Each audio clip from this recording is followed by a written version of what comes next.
Today we catch up with Julia, RN, who is a nurse at a senior living facility in Southern California. So, Julia, how has your experience been as an RN at a senior living facility during COVID?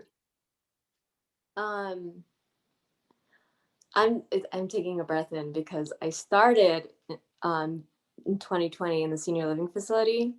So my whole experience was like COVID impacting me. I've been there for a year, so it was great. I'm still pretty new, so I went from dialysis to subacute in a senior living facility or post acute, and from that point on, I was learning a lot of basics, and then COVID hit. Um, it seemed like a wave of like coming. Like we saw it from afar and then things happened and then protocols started coming in to the point where we even had our own small outbreak as well. So and then hearing our sister facilities getting it and that fear, um like that intense concern. I feel like it's a unique experience. Like I can't even compare it to like a general experience because it's a pandemic. Um and unfortunately, like we kind of kicked it off with losing a coworker who was a CNA RNA.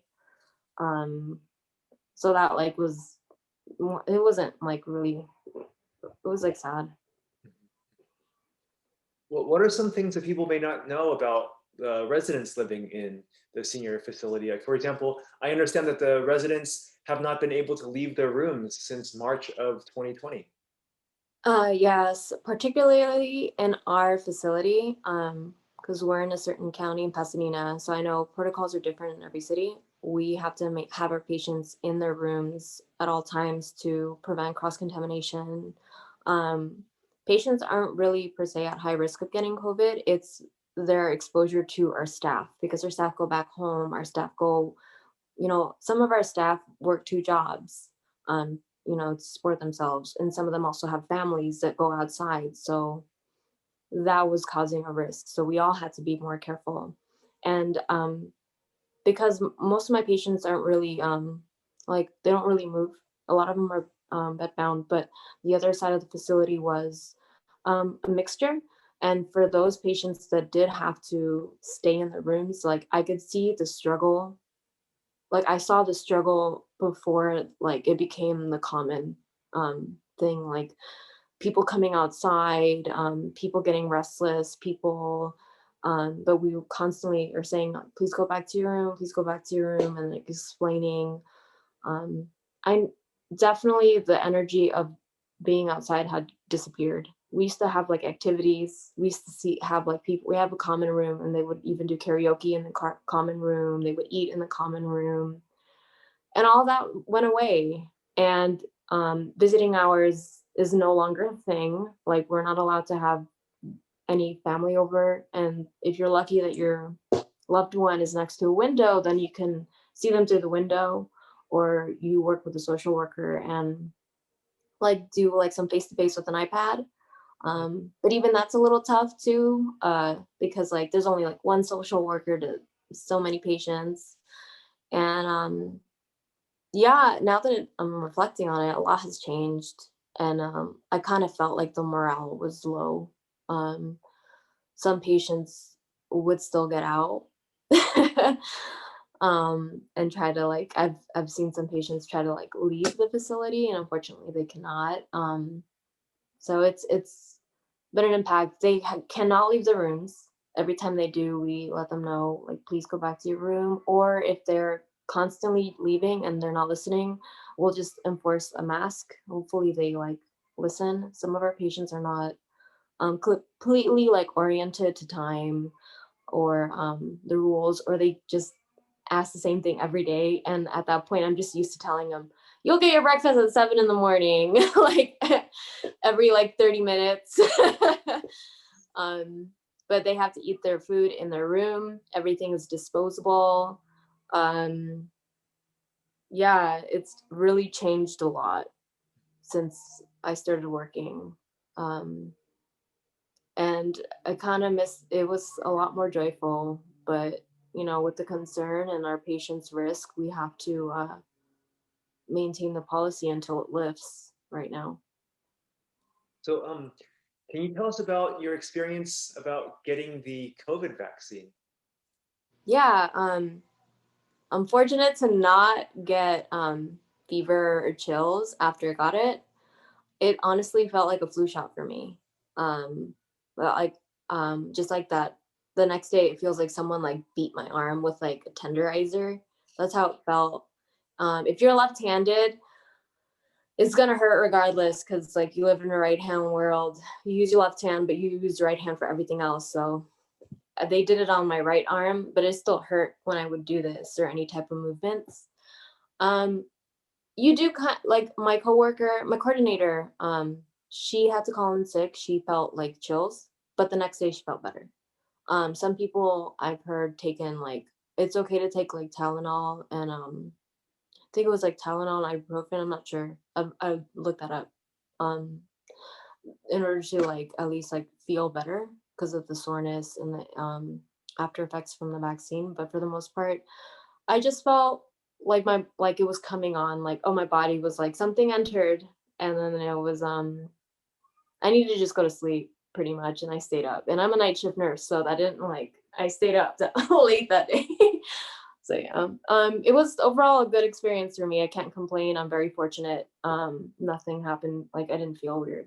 Maybe a little hazy, like mentally, but it was just because my body was reacting to what was given to me. But apart from that, I was good. I actually worked that night, so I worked fine. Cool. So, any health tips that you'd like to share? Um, okay. Wash your hands. Sing happy birthday 2 times. Every time you touch a surface, wash your hands. Try not to touch your face. Try not to touch your mask. I see many people touching their masks. Bacteria's in our mouths and our nose, and that's mostly where COVID is. That's where we're COVID's entering. And when we're touching that mask, you don't touch it. Like in your touching surfaces, you still have to wash your hands. So try not to touch your mask. I make a recommendation that people would wear have multiple masks, like for every day.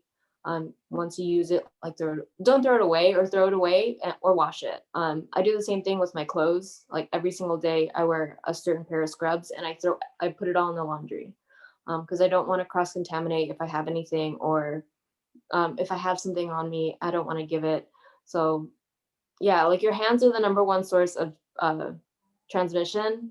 And if like, it's even on tests and it's like, we'll even get in services about washing hands because it's so important. Um, Apart from that, I could say if you are at risk, like if you have any ailments like asthma or anything, or if you've had an experience with COVID, I recommend getting a pulse ox, pulse oximeter, which is like it measures the oxygenation that you have in your blood. At our facility, for some people that have survived COVID, we have basically check every 4 hours their pulse ox for saturation because it is known that some people with COVID or have had COVID have had have desaturated. So I think that's very important. If you have that experience, just make sure you know where you're at because you can still be okay, but then you realize like all of a sudden you have like an episode of desaturation. So I think it's really important to have pulse ox now. Um, you can go on a Target or Amazon. They're really small. You just go like this on your finger.